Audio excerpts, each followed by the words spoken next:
cladding, the material placed on the outside of Grenfell Tower, was one of the main reasons that the fire spread like it did. And afterwards, there were checks carried out across buildings in the UK to test for flammable materials. Many more were found to be unsafe. Some of those are still waiting on work to be done to remove the materials, while others, like one I've been to in Sheffield, is having it removed, but very slowly. Hey, is it Jenny? Yeah. Hiya, nice to meet you. There we go, welcome. Nice one. Thank you for having me in your flat.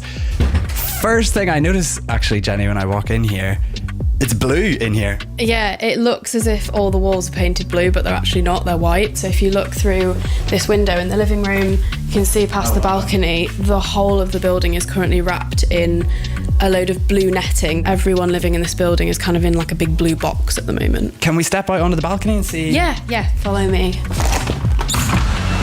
This view would normally be a view of the river. You would be able to hear the kind of burbling of the River Don going past, but you can probably hear in the distance there's quite a lot of drilling. The scaffolding that's covering the building, we often get workers just walking past here with lots of tools. You know, they're just getting on with the job, but it does mean that for people that are living here, there's a lot of noise, there's a bit of an invasion of privacy because we have to keep the curtains closed because people are literally walking past your bedroom window. Fancy a brew? Absolutely, would never say no to a tea.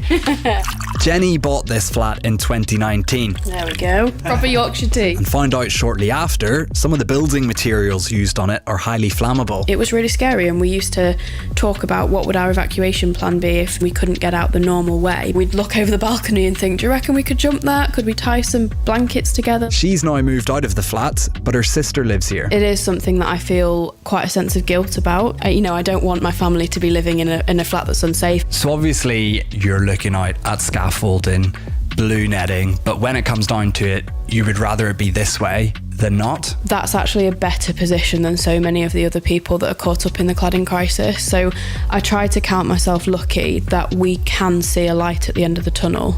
I guess the light has a blue hue on it at the moment.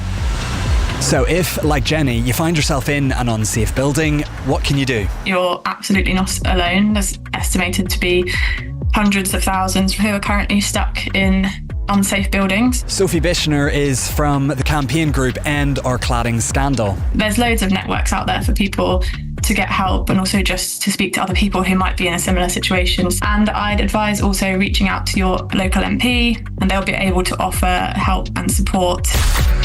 Thanks, Jordan. All right, more from here in West London in just a moment.